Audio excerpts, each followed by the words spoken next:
ฟังคนอย่าเอาน้ำฮ้อนมาลวงหัวใจฮ้อนอ้วมอารมณ์ขุ่นคองตอนรับวันใหม่นี้น้องของได้น้อมเอานำทำคำสอนของพระชินวรประเสริฐเลิศล้ำ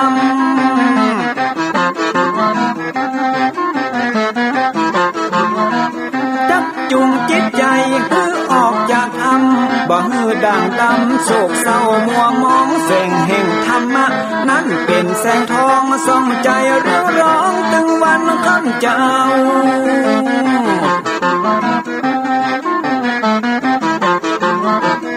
เอาศีลมานำเอาธรรมมาเฝ้าคือจิตใจเฮา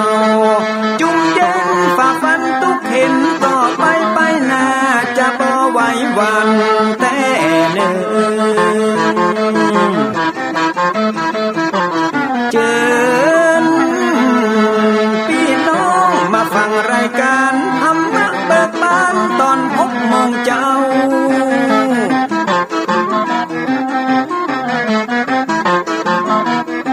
ฟังธรรมปืนเมืองอันเป็นแบบเบาท่านพระครูวิสิทธิ์ศิลาภรณ์ตั้งใจเจ้าคณะตำบลป่าแดดนอนในเจ้าอาวาสวัดวังสิ่งคำตนนี้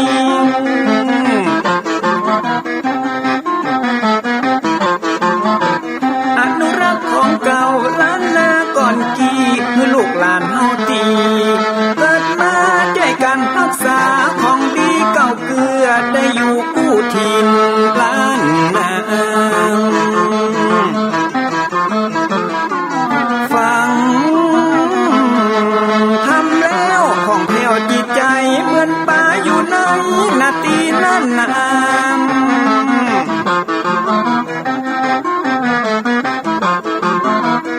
เหมือนไม้สลีอันมีไม้กำเหมือนเสืออยู่ธรรมดงดอยคุณเขาสุขของมนุษย์ยิ่งใจหมู่เฮาสุขที่ได้เอาธรรมะห่มตุม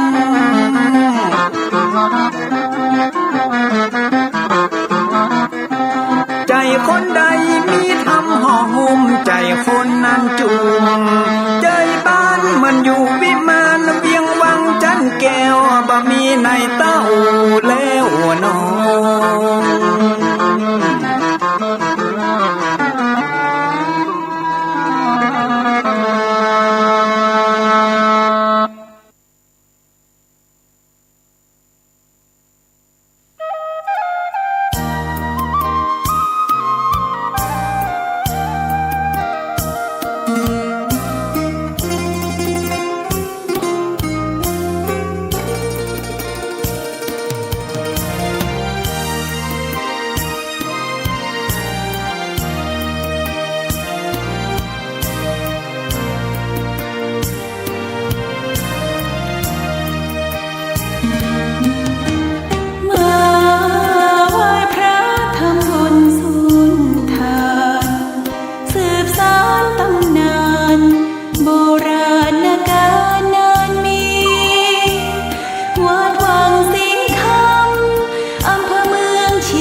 ไหว้พระขอพ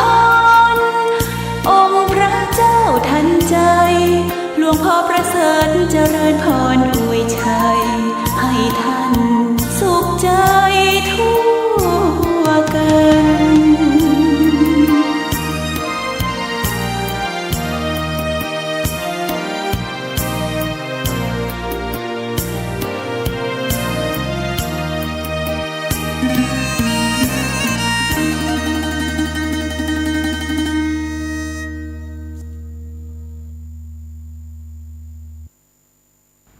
เดี๋ยวก็วันเดี๋ยวก็คืนเดี๋ยวก็ตื่นเดี๋ยวก็ตายเดี๋ยวลำบากเดี๋ยวสบายเดี๋ยวก็ร้ายเดี๋ยวก็ดีประเดี๋ยวต้องไปสู่โลกหน้าเดี๋ยวต้องลาจากโลกนี้รีบเร่งทำแต่ความดีอย่ารอรีว่าเดี๋ยวทำขอยกมือ10 นิ้วกราบนบนอบน้อมอย่างพระติรัตนเกี่ยวเจ้าตั้ง3 ประการ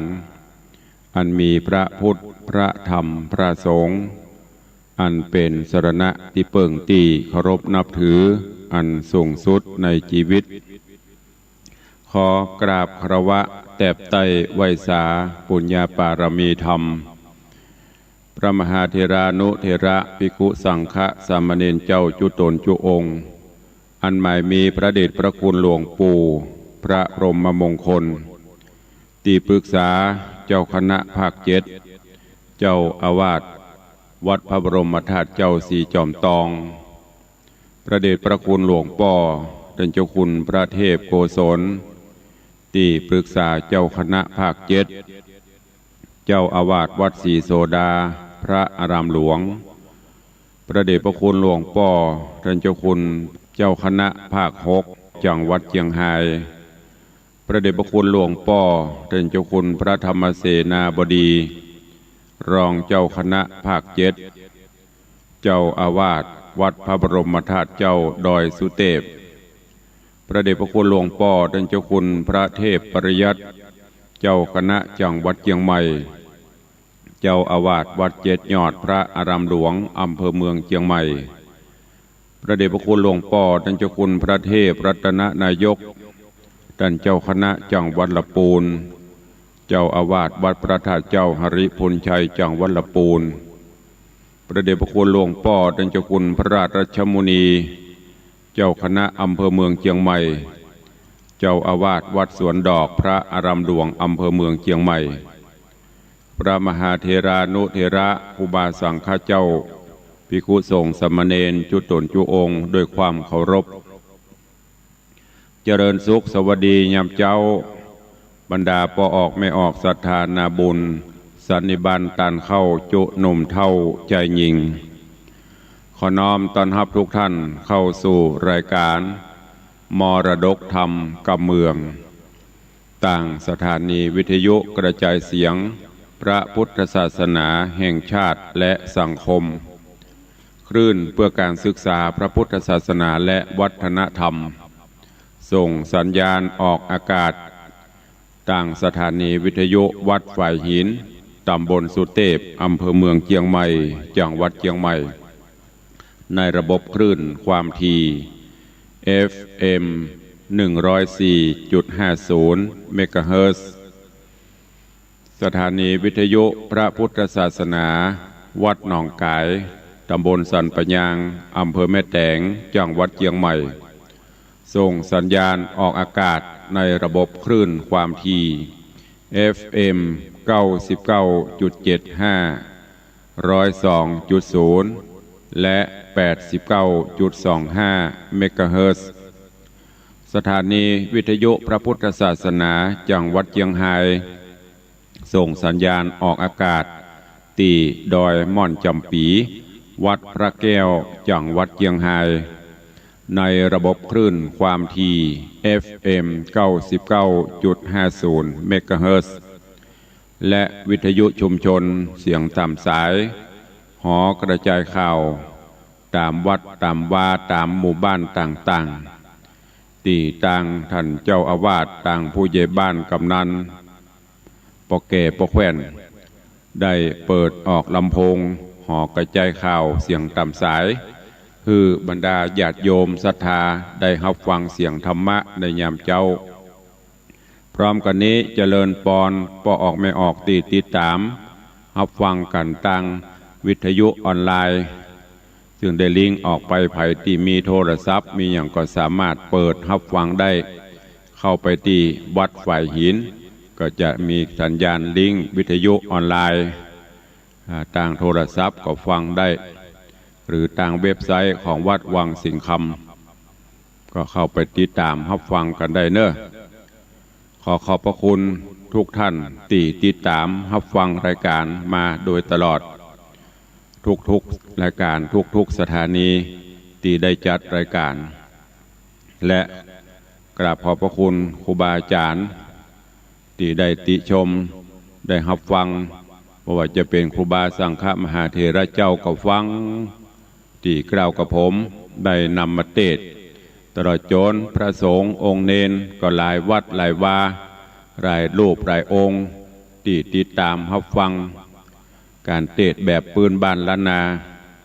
เวลาพบปะเจอกันหลายที่ครูบาอาจารย์ก็ดีพระเจ้าประสงค์องค์เนนก็ถามโอ้ตุลุงท่านพระครูผมฟังรายการตลอดเนอะติดตามรายการท่านพระครูติดตามรายการตุลุงตลอดเอาเป็นแนวในการเทศน์ก็ขอกราบขอบพระคุณจุตนจุองค์ด้วยความเคารพนับถือเนอะต่างวัดต่างวากับมันกันตื่นมาตั้งแต่ตีสี่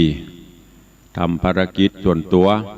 ตีห้าก็ขึ้นทำวัดสวดมนต์ปั่มเป่งทำสมาธิภาวนา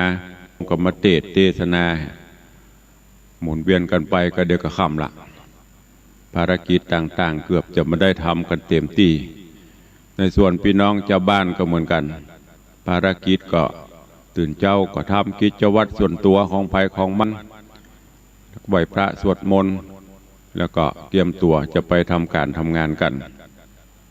ก็ขอคุณพระคุณเจ้าพระพุทธพระธรรมพระสงฆ์แก้วเจ้าทั้งสามประการปกห่มอุบาสังฆเจ้าภิกษุสงฆ์สามเณรและพอออกไม่ออกศรัทธาเฮาเนอคือวันนี้ก็ขอให้ได้มีความสุขในการทำงานในการปฏิบัติภารกิจศาสนกิจของจุตนจุองค์ตัวโอกาสบัดนี้เจ้ารุ่งอรุณวันใหม่หับธรรมะฟังเทศน์ฟังธรรมเจิญตันทั้งหลายเนอะตั้งอกตั้งใจสดับรับฟังพระธรรมเทศนาณโอกาสบัดนี้แล้วกำเดียวตายรายการเฮาก็ค่อยมาพบมาปะมาอู้มาเอ่ยกันตามปกติสัก4-5 นาทีนำข่าวสารมาแจ้งแล้วก็อนุโมทนาขอบคุณกับทุกท่านเนอะโอกาสบัดนี้เชิญทุกท่านตั้งอกตั้งใจรับฟังพระธรรมเทศนาเพื่อนำไปใช้ในการดำเนินชีวิตประจำวันณโอกาสบัดนี้นะโมตัสสะภะคะวะโตอะระหะโตสัมมาสัมพุทธัสสะสุดสุสังลาภัตเตปัญญังอัปปะมัตโตวิจักขันโนติสัทธโบดุราสัพพุริสะทั้งหลายทั้งยิ่งใจใหญ่น้อยผู้ใฝ่ห้อยเจยบานจริงหือตานเข้านามบัตถุพรำปัจจัยศีลดวงใส58ได้โกดแขวดหักษาปากันมามวนหมู่พร้อมนาอยู่ฟังธรรมจุงดาจำฟังที่เอาเป็นที่สอนใจจักใครกล่าวจี้หือแจ้งที่ตามมีดังพระมุนีที่ใบเทศนาไว้เมินมาบัดนี้แด่เตศรัทธาอันว่าสัพพัญญูพระพุทธเจ้าตนเป็นเก้าศาสนา น้ำสัตตามวนหมู่ฮือโพ้นจากมันภัยเตสนาไขบอกเล่าฮือหูเก้ากองดีได้เว้นหนีกรรมบาปอันกระยาบจังไรการว่ามีภัยมาเก่าหรือมีข่าวมาถึงหูเฮือพิจารณาดูที่สั้นอย่าด่วนสั้นเอาเบาอย่าถือเอานุ่นงิ้วใจจุ่งติ้วเอาหินพากันฟังเขาจะโดยง่ายก็จ้างฮ้อนให้ไปลางทุกปะปังจ่องหอยได้ตำก้อยเครื่องกาพองก็จะฮือใดพ้องก็ไกลฮือเสียแม่นลูกเมียมากล่าวอย่าฟังเฝ้าตัวตามแม่นคนหลายล้ำใหญ่น้อยมากล่าวถอยกรรมดีว่าตนบุญมีมาเกิดตนเจ้าว่าตนผ่าเสดมีมาจูงพิจารณาสันส่องฮือแม่นจ้องกองดีดังราชสีห์ตัวหนึ่งเราอยู่ป่าเศร้าหิมพานต์หานกวางฟันมาจางอันสัตว์ปากวางนาหกเล่นมาเป็นหมู่ต้นไม้ลู่เป็นสายได้เจ็บลายไม่มาดก็โอกาสจะทำใครหูความเก้าเหตุหือเข้าโป้นเขตเครื่องขีดังนิยายมีแต่ก่อนเจนปูมอนปิตาว่ายังมีกระต่ายตัวหนึ่งนาบ่อไร่นอนอยู่ใต้ต้นตาลพงสำราญมาม้อยดาจักม้อยหลับไปล้มกวัดไกวลายหลากหน่วยตันหักไปบนโลนลงโหนต่ำไตโต๊กถูกใส่ใบแห่งอันอาข้างแจงหนเนื้อเสียงดังเหลือมีกองสักนันห้องไพรโซนกระต่ายต้นสะดุงสติฟุ้งเววาเกิดวาดดอยผาจักลมแผ่นดินลมเปปังบอกกึดยังเหตุเก้าว่ามีแต่เล่าสันดายป้อยหนีไปบ่จ้าเอาไปนาเป็นไม้ย้อนกว่าตายหมู่รีบบอกเจ้าหมู่เรียวปันว่าจูงปากันอย่าจะเล่นจอมข้าเรียววายการบอกไปนั้นใส่สู่จักใดเมื่อมอนเหตุดงดอนป่าไม้แผ่นดินใหญ่แตกมั่งบ่หลอกข้างที่อยู่ไปสู่เรียวพานย้อนข้าหันสันทีบอบมีที่สังกาจิงเล่นมาสู่รอดอีดหิวหอดดาตายสัตว์ตั้งหลายน้อยใหญ่อยู่ป่าไม้ดงดานคือกวางฟันแลดสู่วอกก้างหมู่นางนีจูมเสือมีหยาบจ้าตั้งจ้างและมากงัวควายหมูป่าลายละเลือนกระทิงเถื่อนดงตานได้ยินมันเป่าห้องสนั่นก้องแดนไกลก็ใส่ใจว่าเป็นแก่นว่ามีแม่นเป็นไม้ต่างกว่าตาย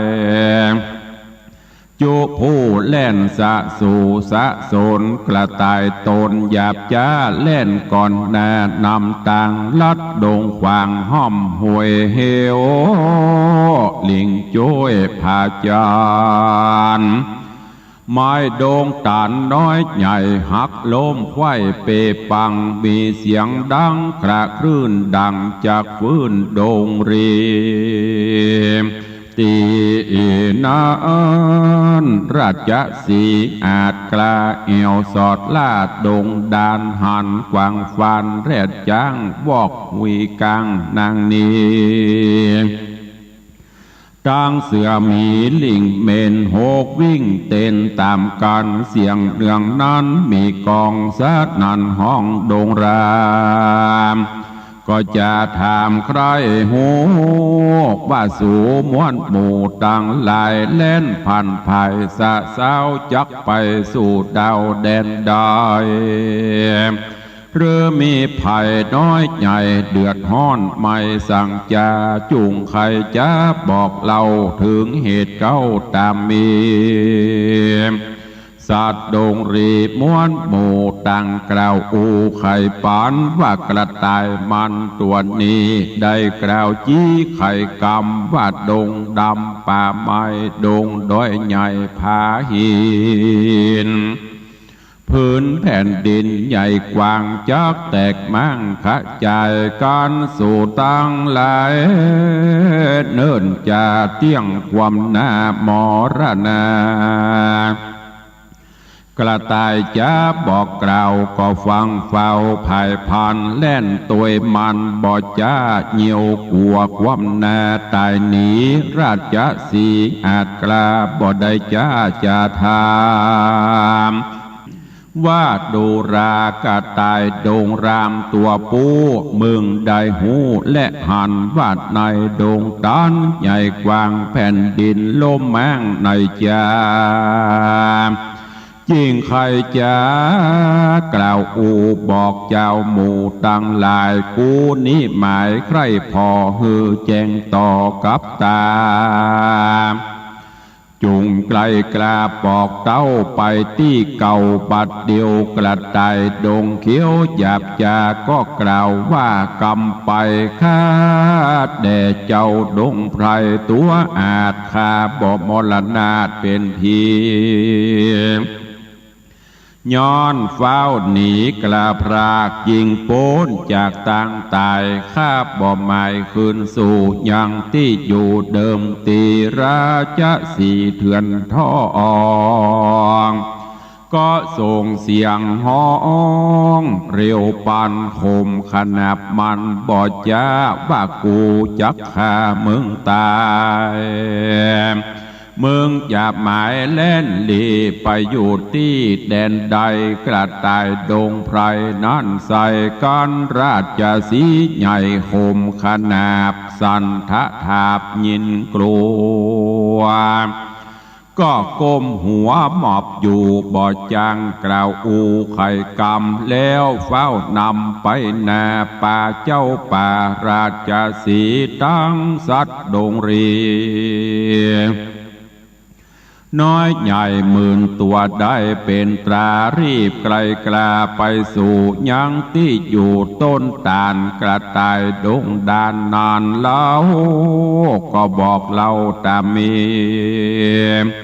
ราชสีกวาดหูว่ากระต่ายลับอยู่สำราญมีหน่วยตาลตกใส่ใบตาลใหญ่อันแห้งค้างอยู่แจงหนเนื้อเสียงดังเหลือใจจ้าดังฟ้าผ่าลงมากระต่ายนี่นาลับอยู่บอกวาดหูคิงโตนใจเวบนไหวหวานกึดดอยลั่นจักลมปัดทวีลมทลายเย็นกลัวตาหมู่โมจริงบอกเจ้าหมู่บ้านเดียว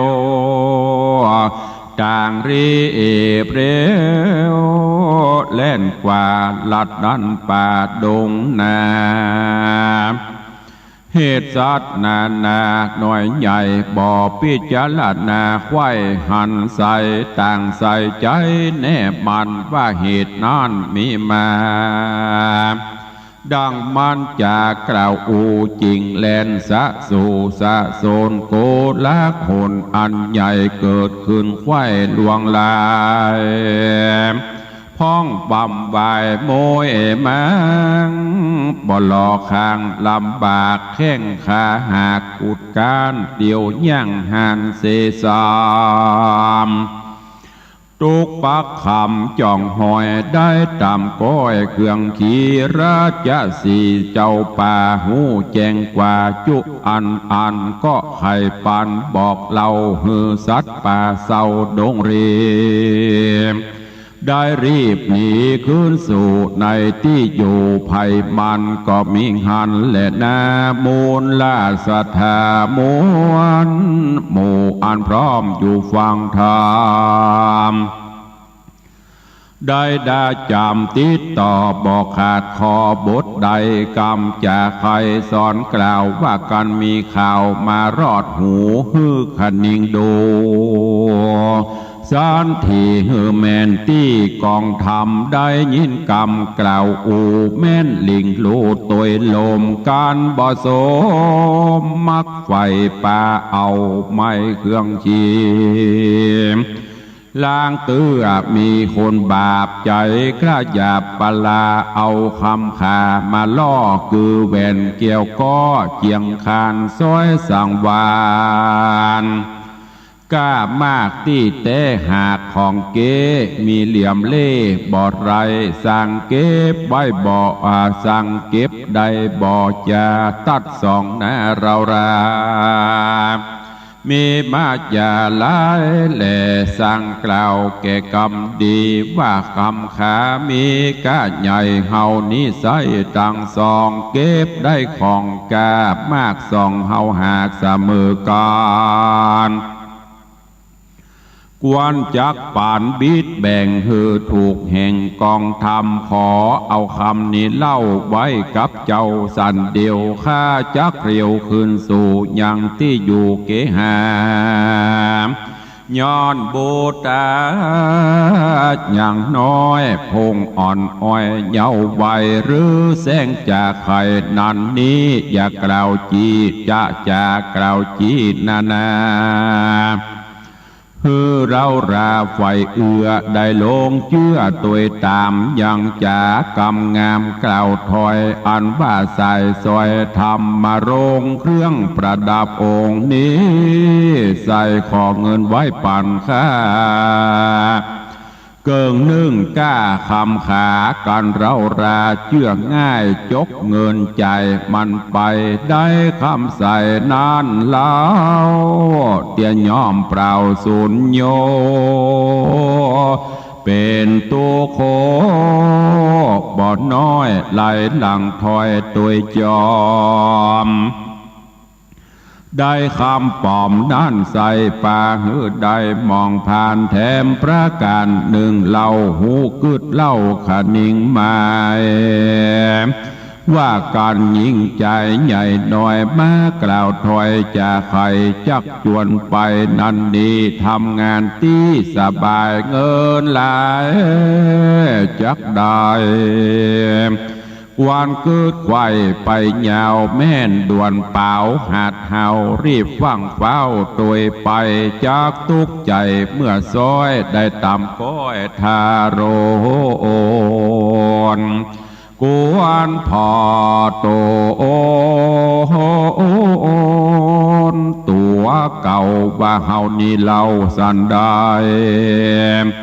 คนใกล้ไก่ผู้อื่นมีอ่านหมื่นถึงแสนพับไว้แดนมวลหมู่มีความหูนักหนา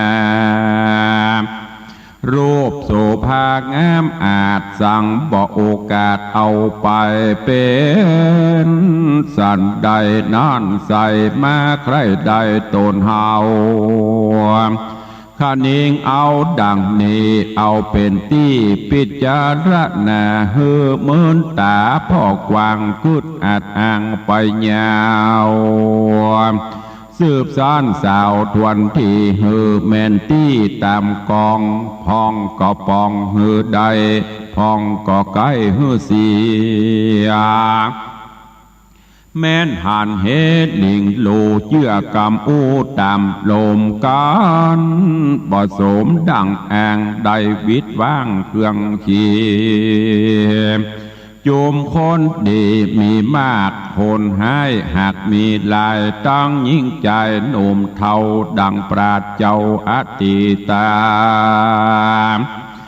จะสอนมาบอกจี้ว่าหือเฮานี้ยังเชื่อใจไฟเอือต่างดีเชื่อว่าพระมุนีปิ่นเกลาคือพระพุทธเจ้าเราราตราดพระหยาขวาดหูไผ่บ่อูไข่ปานหูและหันแจงทีบ่มีตีสงสัยหูพิจารณาไปสั้นส่องเหือแม่นจ้องกองธรรมหันว่าป่าปะกรรมใหญ่น้อยเป็นตัวถอยกาลีหันว่าบุญมีเตียงแต่บาปมีแน่เป็นมาเชื่อว่ายิงใจหน่อยใหญ่ตกอยู่ใต้เวรกรรมการกระทำกรรมบาปอันกระยาบกาลีบาปกรรมมีตอบใส่ได้ตกให้จังไรกันกลาไกลละพรากตายละจากเมืองคนย่อมเอาโต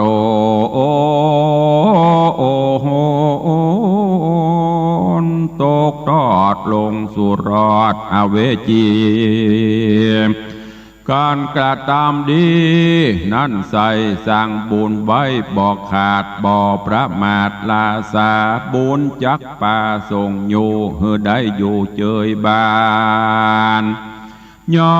สุขสำราญข้ามเจ้าบ่โศกเศร้าเพื่องขี่ก้อนตายหนีกลาพรากดับจิตจากเมืองค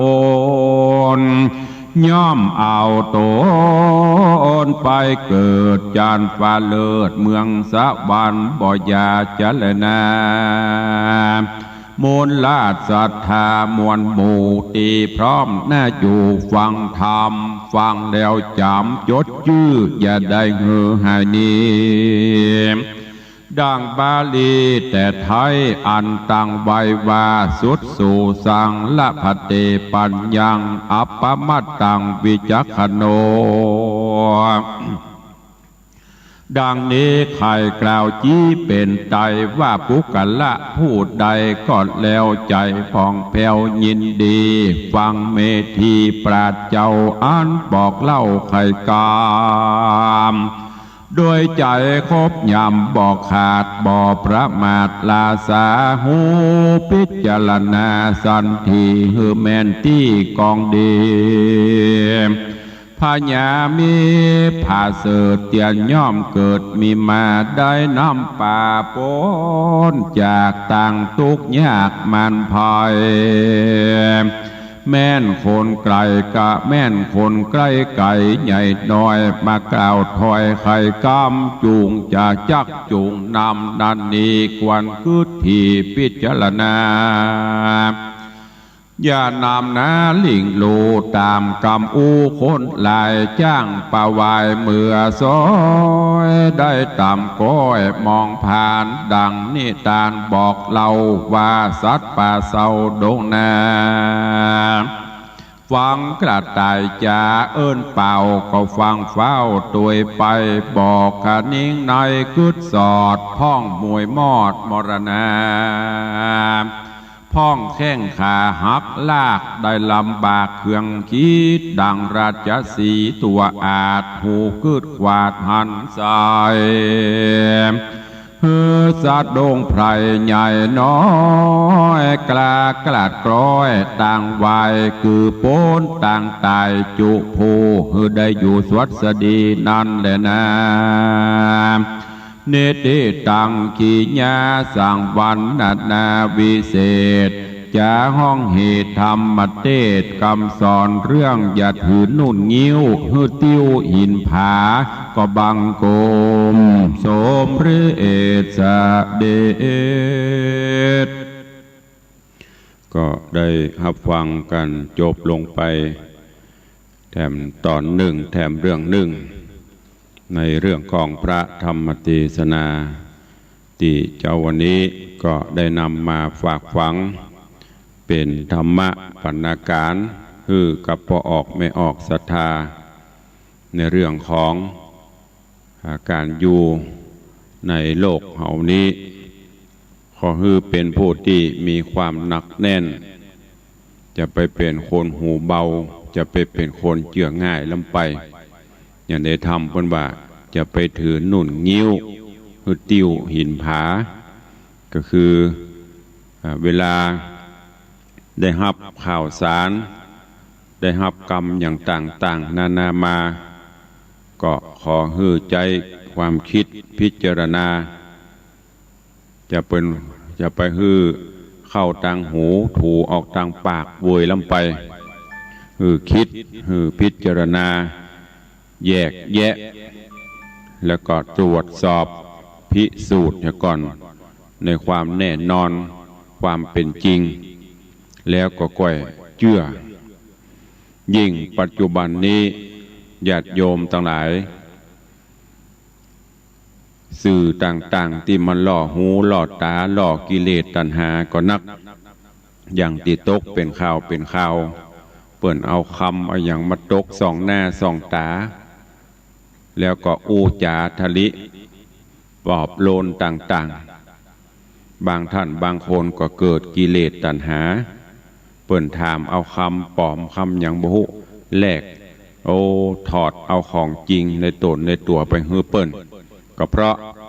สาเหตุหนึ่งก็คือโลภะคือความโลภข้าได้นักกว่าของตัวเก่าสุดท้ายก็มาเศร้าซ้อยเหงาหงอยเป็นเรื่องเป็นราวไปก็เพราะอันเนี้ยถือเอางิ้วบะติ้วเอาบะหินบะพาก็คือบ่มีความหนักแน่นบางท่านบางคนก็ประสบเรื่องราวต่าง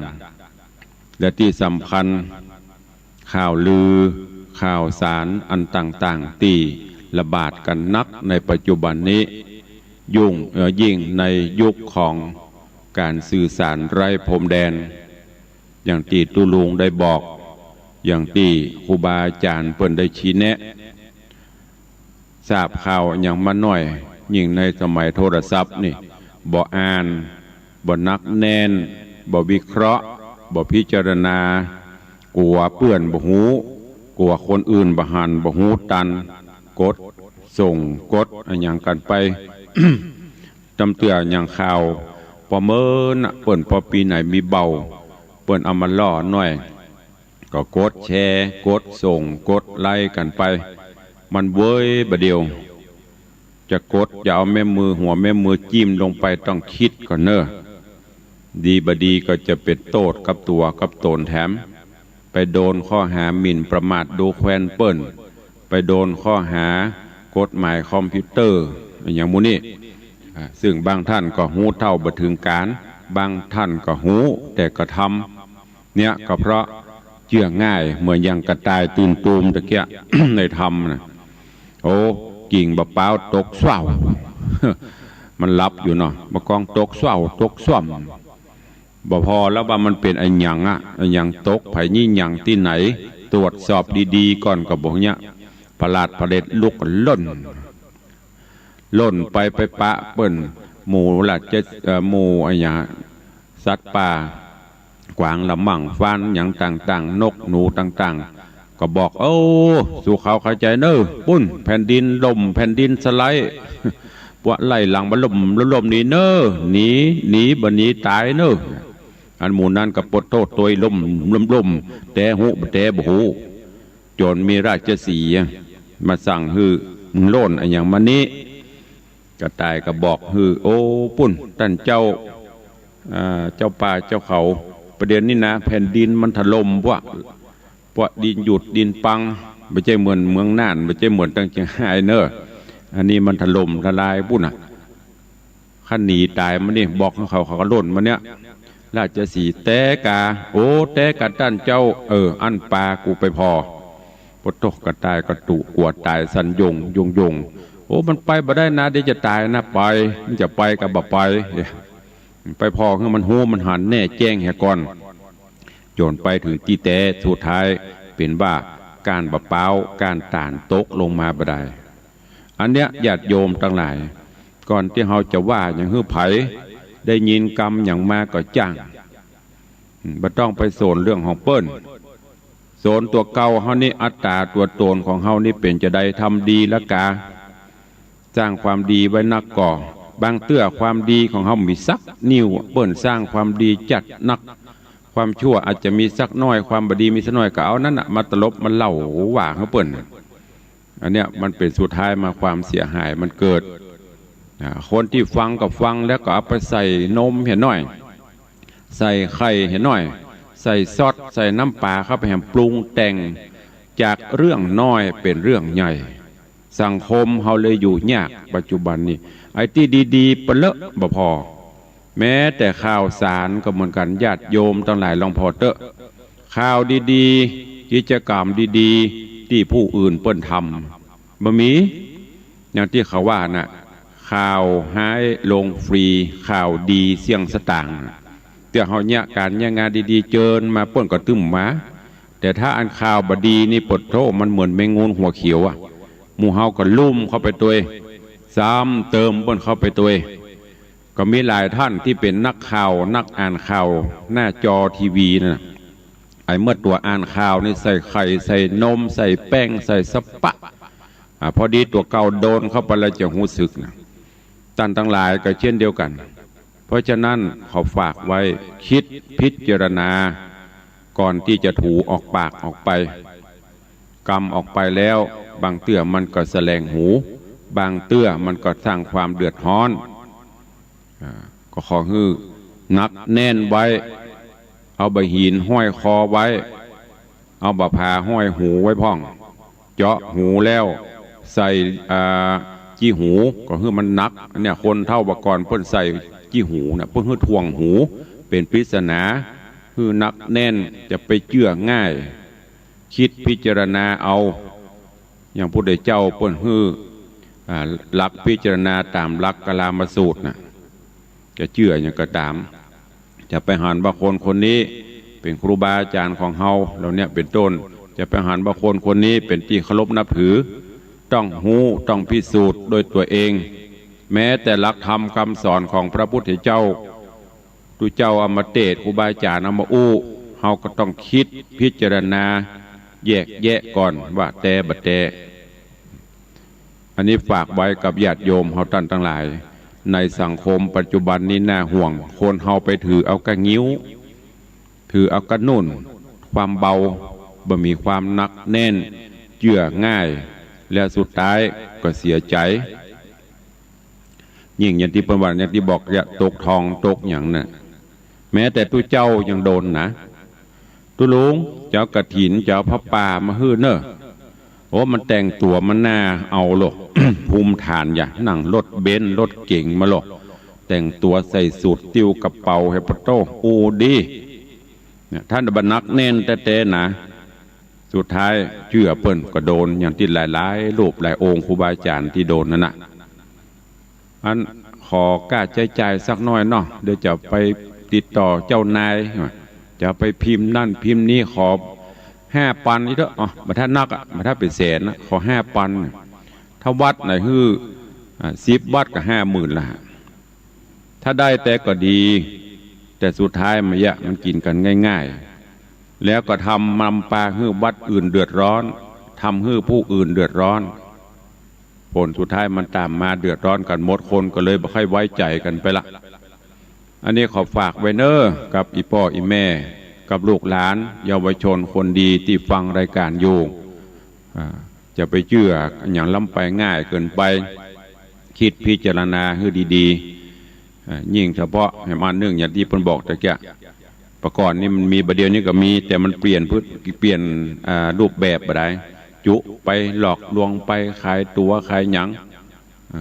สุดท้ายมาน้ำตาเจ็ดหัวเขาแม้กระทั่งยังลูกหลานคนดีเยาวชนคนดีทั้งหลายหนุ่มสาวทั้งหลายนะยิ่งเล่นเฟซเล่นไลน์เล่นอะไรอย่างน่ะโทรศัพท์ปัจจุบันเนี่ยเปิ้นเอาหูไผ่บะหูมาใส่หน้าตาดีหน่อยหล่อหน่อยเอาแล้วอีล่า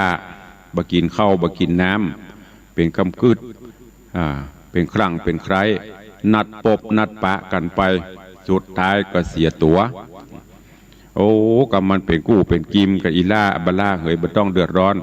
ของล่างได้อยู่ปลายไม้มันถึงตกลงมา อันนี้โอ้ไปอยู่ไหนบ่ฮู้พ่อแม่บ่ฮื้อไปโดนกำเป้ากำสุยเนี่ยหูเบาเชื่อง่ายนัดปบนัดปะกันตีหันตีนี่พ่อแม่บ่ฮู้หนีไปสุดท้ายไปไอ้อย่างเกิดขึ้นน่ะแล้วเวลามันมีอย่างเกิดขึ้นภัยเจ็บกับเฮาอ่ะภัยเสียหน้าเสียตากับเฮาอ่ะตัวเก่าเฮานั่นแหละโดนสังคมเพิ่นก็จะตราหน้าหัวเพราะฉะนั้นเมื่อได้ฟังแล้วลูกหลานหนุ่มสาวคิดพิจารณาให้ดีเนอะบอกว่าจะตั้งอันยังก็ตามจะเลือกกู้เลือกนายก็จัง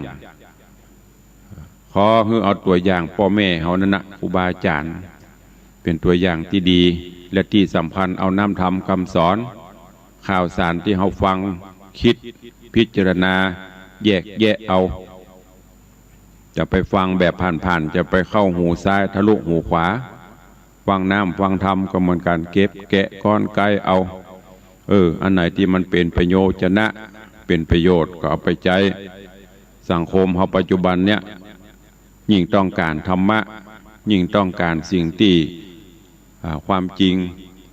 ต้องเอาไปประพฤติปฏิบัติจะไปปล่อยให้กิเลสความโลภความโกรธความหลงไอ้ความโลภนั่นก็คืออย่างที่ว่านะอยู่บ้านดีๆใส่ทองบานไผ่ที่ไหนบุหุเอาคำปลอมมาล่อหน่อยตาลูกเป็นโพรงตาลูกเป็นไฟความโลภเกิดขึ้นใครได้นักถอดของตัวเก่าแลกของเปิ้นสุดท้ายมาไปขายเป็นของปลอมเอาไปที่มีเครื่องมือวัดหรอกแต่หูปลอมหูอันที่มันเกิดขึ้นมันคือความโลภเท่านั้นน่ะถ้าบันโลภมันก็บ่เสียของโอ้ยินดีของฮามีนี่สลึงเดี๋ยวจะมันเตอะดีกว่า20 บาทสู่ก่อนถ้าแน่จริงปุ่นปลากันไปร้านทองพอเลยคือปัญจังตกลงตามนั้นอันตามบ้านนี่มันมีสักเปอร์เซ็นต์เนอะจะไปเอาหูเบาจะไปเกิดความโลภนำไปเรื่องความหลงความใคร่อย่างต่างๆก็เหมือนกันก็ขอให้ฝากไว้ตัววันนี้ได้นำทำก้อมเรื่องจะไปถือนุ่นงิ้วหื้อติ้วหินผาก็คือจะไปหูเบาหื้อนักแน่นคือมีความคิดพิจารณาเอาหลักธรรมไปใจก็จะนำปลาหื้อรอดพ้นจากภัยอันตรายต่างๆเนอะฝากกับญาติโยมต่างหลายตัวเองวันนี้เวลาหมดเวลาแล้วขอนำรายการจากไปก่อนเนาะค่อยพบปะกันในวันต่อไปก็ขอความสุขสวัสดีจงบังเกิดมีกับทุกท่านเนอะอยู่ดีมีสุขเหมือนกันจุตนจุองค์จุผู้จุโขนเนอจัตตารโอธรรมาวัตันติอายุวันโนสุขังพลัง